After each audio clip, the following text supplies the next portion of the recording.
नमस्कार साथियों, आज के हमारे पॉडकास्ट का विषय है एकाग्रता।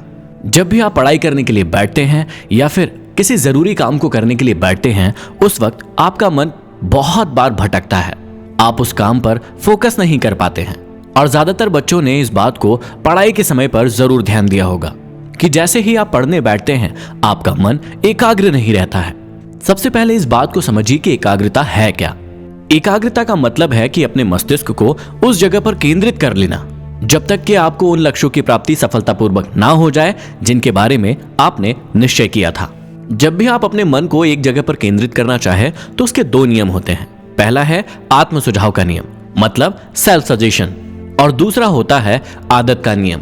आदत हमारे वातावरण से उत्पन्न होती है। किसी चीज को बार बार करते रहने से, उसे दोहराते रहने से वैसी आदत पड़ जाती है। हमारे जो भी विचार है, जब हम उन पर बार बार काम करते हैं तो ये अभ्यास हमारी आदत में बदल जाते हैं। किसी आदत को अपनाते हुए हम जितना समय बिताते जाते हैं वो आदत उतनी ही ज्यादा पक्की हो जाती है और उसे छोड़ना उतना ही ज्यादा कठिन हो जाता है। अब सोच कर देखिए कि कोई एक ईमानदार व्यक्ति अपराधी कैसे बन जाता है। पहले वो व्यक्ति सहन करता रहता है, फिर वो व्यक्ति दुखी होता रहता है और फिर धीरे धीरे करके उसको इन सब चीजों की आदत पड़ जाती है और फिर उसे इन चीजों से कोई फर्क नहीं पड़ता है। मतलब ये उसकी आदत बन चुकी है। इसलिए हमें हमारे वातावरण का चयन बहुत ही सावधानी से करना चाहिए, क्योंकि जो भी हमारे आसपास के वातावरण में हम देखते हैं उसे ही ग्रहण कर लेते हैं और वही हमारे व्यवहार में आ जाता है। हमारा वातावरण हमें मुख्य रूप से खाद्य पदार्थ और भोजन सामग्री उपलब्ध कराता है, जिससे हमारे विचारों का निर्माण होता है और हमारी आदतें उन विचारों को एक स्थायित्व प्रदान करती है।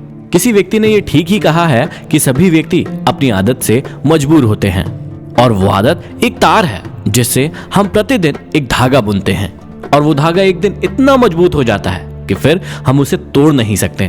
अब प्रश्न ये आता है कि यदि ये आदतें धीरे धीरे करके इतनी मजबूत हो गई है तो क्या हम इन्हें खत्म नहीं कर सकते? क्या ये जो धागा बन चुका है उसे हम खोल नहीं सकते? क्या हमारे अंदर जो बुरी आदतें हैं हम उनसे छुटकारा नहीं पा सकते? इस बात का जवाब है बिल्कुल, आप कर सकते हैं। तो चलिए जानते हैं कैसे। हमारी आदतें एक मानसिक रास्ता है। इस रास्ते से होकर हर मनुष्य अपनी कार्य यात्रा को पूरा करता है। प्रत्येक बार इस रास्ते से गुजरने के कारण ये रास्ता थोड़ा गहरा और थोड़ा चौड़ा हो जाता है। यदि आपने किसी खेत या फिर जंगल की यात्रा की है तो आप इसे बहुत अच्छे से जानते हैं कि आप एक ऊबड़ खाबड़ रास्ते को चुनने की तुलना में एक साफ सुथरे और कम गड्ढे वाले रास्ते पर चलने को अधिक प्राथमिकता देते हैं। किसी बात को बार बार दोहराने से उसकी आदत पड़ जाती है और उसका निर्माण एक प्राकृतिक नियम के कारण होता है। प्रकृति का यह नियम सभी सजीव वस्तुओं में देखा जा सकता है। इस बात को हम एक उदाहरण से समझते हैं। हाथी एक बहुत ही विशालकाय जानवर है, लेकिन आपने कई बार बड़े बड़े हाथियों को महावतों के साथ घूमते देखा होगा और जब वो महावत आराम करते हैं उस वक्त उसे एक पतली सी चेन या फिर पतली सी रस्सी से बांध देते हैं, लेकिन हाथी कहीं नहीं जाता है, वो भागता नहीं है और ना ही उस रस्सी को तोड़ता है। ये एक बहुत ही अच्छा उदाहरण है आदत की नियम समझाने का। जब हाथी छोटा था, वो बच्चा था, तब से ही महावत उसके पैरों में मोटी मोटी जंजीरें डाल दिया करता था। अब उस समय क्योंकि हाथी छोटा था वो उन जंजीरों को तोड़ नहीं पाता था, वो खींच नहीं पाता था। जैसे जैसे समय बढ़ता गया उसके दिमाग में एक बात बैठ गई और वो उसकी आदत बन गई। उसे लगने लगा कि वो ये जंजीरें कभी नहीं तोड़ सकता। धीरे धीरे उसका आकार विशालकाय होता गया कि वो कुछ भी कर सकता है, लेकिन उसके मस्तिष्क में एक बात बैठ गई है कि वो ये नहीं कर सकता। और इसीलिए जब वो हाथी बड़ा भी हो जाता है उसके बाद भी उन जंजीरों को कभी नहीं तोड़ पाता है या तोड़ने की कोशिश भी नहीं करता है, क्योंकि उसके दिमाग में एक बात बैठ गई है और वो उसकी आदत बन गई है। यदि आप वाकई में अपनी पुरानी आदतों को छोड़ना चाहते हैं, उन्हें अपने जीवन से त्यागना चाहते हैं, तो सबसे सही तरीका यही होगा कि उनके स्थान पर आपको नई आदतों का निर्माण करना होगा जिन पर आप चलना चाहते हैं। और ऐसा करने से आप देखेंगे कि पुराने पथ धीरे धीरे गायब होते जा रहे हैं और उसका स्थान नए रास्ते ने ले लिया है। हर बार जब भी आप अपनी मानसिक आदत के मार्ग का अनुसरण करते हैं तो आप उस मार्ग को और ज्यादा गहरा और ज्यादा चौड़ा करते हैं और उसके बाद उस मार्ग पर अपनी यात्रा को और बहुत ज्यादा आसान बना देते हैं। इसीलिए मानसिक मार्ग का निर्माण करना बहुत ही महत्वपूर्ण चीज है। मैं आपको बहुत जोर देकर कहूंगा कि आपको इस मानसिक मार्ग को बनाने का काम आज से ही शुरू कर देना चाहिए। और वो होगा सिर्फ प्रैक्टिस, प्रैक्टिस और प्रैक्टिस करने से। बार बार प्रैक्टिस करने वाला व्यक्ति ही एक अच्छा मार्ग का निर्माता होता है। तो चलिए अब सीखते हैं कि किसी भी आदत का निर्माण कैसे कर सकते हैं। पहला नियम यह है कि जब भी आप किसी आदत को डालना शुरू करें तो उस समय अपनी अभिव्यक्ति के बल और अपने उत्साह का प्रयोग करें। जो आप सोचते हैं सिर्फ उसे ही महसूस करें। आप याद रखें कि आप नए मानसिक पथ को बनाने के लिए अपना पहला कदम उठा रहे हैं।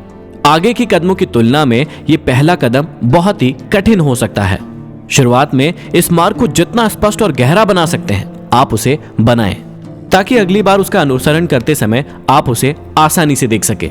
दूसरा ये कि अपने ध्यान को बहुत ही मजबूती के साथ नए रास्ते के निर्माण पर केंद्रित करें।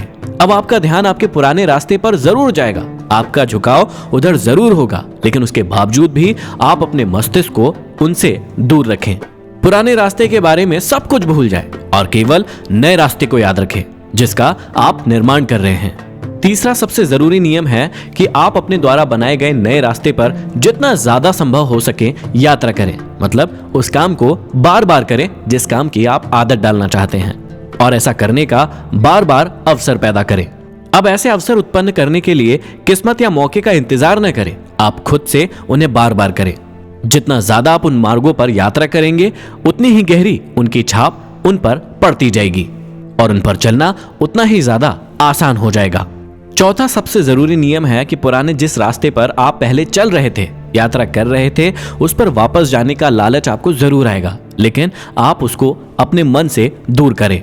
जितने ज्यादा बार आप पुरानी आदत पर जाने के लिए मना करते हैं आप उतने ज्यादा मजबूत होते जाते हैं और आपके लिए आगे ऐसा करना और भी ज्यादा आसान हो जाता है। लेकिन हर बार जब भी आप पुरानी आदत पर या पुराने रास्ते पर चलने का जो प्रलोभन है उसके आगे झुक जाते हैं तो अगली बार आप उसके चक्कर में आसानी से पड़ जाते हैं और आप पहले की बजाय और ज्यादा कमजोर हो जाते हैं। इसलिए शुरू से ही आपको जो लालच मिलेगा उससे आपको लड़ना होगा, और जो शुरुआती समय है वो ही इसका विरोध करने का सबसे महत्वपूर्ण समय है। आपको शुरू से ही अपने निश्चय, निरंतरता और अपनी इच्छा की शक्ति को साबित करना होगा। और पांचवा और सबसे जरूरी कि आप उस मार्ग पर तब तक चलते रहे जब तक आपको नई आदत न लग जाए। सेल्फ सजेशन भी यहाँ पर बहुत ही महत्वपूर्ण रोल अदा करता है। आपको अपने आप से बार बार बात करना होगा। आपको अपने आप को उन रास्तों पर जाने से रोकना होगा जो आपके लिए गलत है और आपके लिए सही नहीं है। याद रखिएगा कि हमारा मन उन्हीं बातों से पोषित होता है जिनकी हम उसको आपूर्ति कराते हैं, मतलब जो हमारे वातावरण द्वारा बलपूर्वक उसमें डाली जाती है। इसलिए जहां तक संभव हो सके हमें अच्छे वातावरण का चयन करना चाहिए। इसलिए याद रखें कि यदि आपका वातावरण आपके लक्ष्य के अनुकूल नहीं है तो उसे तुरंत बदल दें। आप रोज किन लोगों के साथ रहते हैं यह आपके वातावरण का एक सबसे ज्यादा महत्वपूर्ण और सबसे प्रभावकारी भाग है, और यही लोग आपकी प्रगति या फिर अवुन्नति के लिए कारण बनेंगे। जहां तक हो सके आपको ऐसे दोस्तों का चुनाव करना चाहिए जिनकी आपके लक्ष्य और आपके विचारों के साथ सहानुभूति हो, मतलब वो आपके जीवन के लक्ष्यों का समर्थन करते हो, जिनका मानसिक व्यवहार आपका उत्साह और आत्मविश्वास बढ़ाए, जो आपको प्रेरणा देने का काम करे। हमेशा याद रखिए कि आपके द्वारा सुना गया प्रत्येक शब्द और आपके द्वारा देखा गया प्रत्येक दृश्य और आपके प्रत्येक इंद्रिय प्रभाव जो आपकी पांचों इंद्रियों द्वारा ग्रहण किया जाता है आपके विचार को प्रभावित करते हैं। और ये बात उतनी ही सच है कि जैसे सूर्य पूर्व से निकलता है और पश्चिम में अस्त होता है।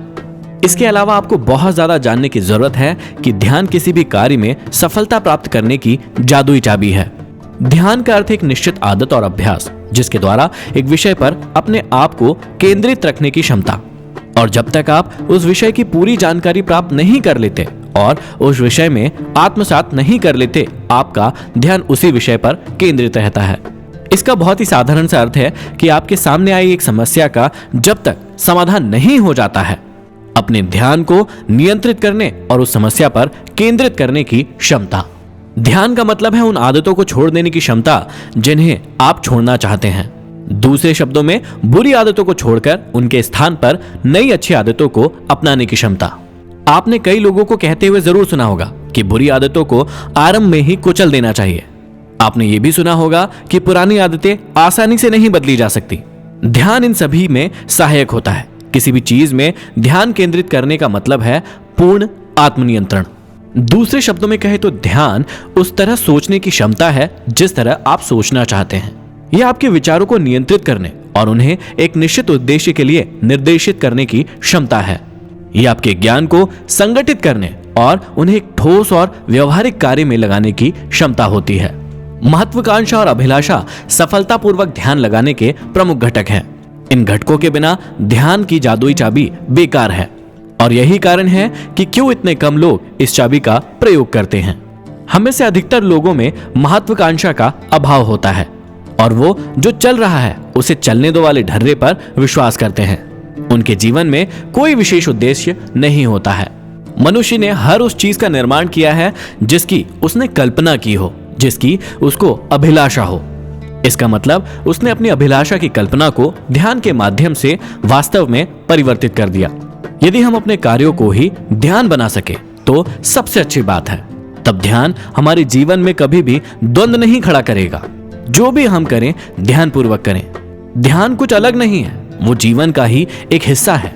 वो श्वास की तरह है, जैसे श्वास आती है और जाती है वैसे ही ध्यान भी रहता है। बस थोड़ी सी सजगता की बात होती है और ज्यादा कुछ करने की जरूरत ही नहीं है। जो चीजें आप असावधानी से कर रहे हैं उन्हें आप सावधानी से करना शुरू करें। जो चीज आप किसी आकांक्षा से कर रहे हैं, जैसे पैसे कमाने के लिए, तो वो ठीक है, लेकिन आप उसमें कुछ जोड़ सकते हैं। जैसे पैसे कमाना ठीक है और अगर आपको काम से पैसा आता है तो बहुत अच्छा है। सभी को पैसों की जरूरत है, लेकिन वही सब कुछ नहीं है। और साथ ही साथ यदि और आनंद मिलता है तो उसे छोड़ना क्यों, वो मुफ्त में मिल रहा है। हम कुछ न कुछ काम तो जरूर करेंगे, फिर चाहे वो प्रेम से हो या बिना प्रेम के। तो यदि हम अपने काम में सिर्फ प्रेम जोड़ दें तो ही हमें बहुत कुछ मिल सकता है, जिन्हें हम अपने जीवन में वैसे ही चूक जाते हैं। उन गलतियों और असफलताओं को अपने मन से निकाल दीजिए जो आपने पहले की है, जिन्हें आपने पहले अनुभव किया है। भूतकाल में जीना छोड़ दीजिए। क्या आप नहीं जानते कि बीते दिन कभी लौट कर नहीं आते? नए सिरे से अपने जीवन को आरंभ कीजिए। यदि आपको पहली बार में सफलता नहीं मिली है तो ये जरूरी नहीं कि आप आगे जो प्रयास करेंगे उसमें भी आपको सफलता नहीं मिलेगी।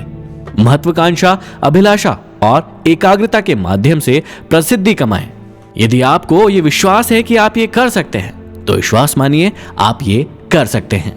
आशा करता हूं कि इस पॉडकास्ट के माध्यम से आपको एकाग्रता के बारे में बहुत कुछ सीखने को मिला होगा। यदि आप चाहें तो अपने अन्य साथियों तक इसे शेयर जरूर कर सकते हैं। अगले वीडियो में हम फिर मिलते हैं किसी नए विषय के साथ। धन्यवाद।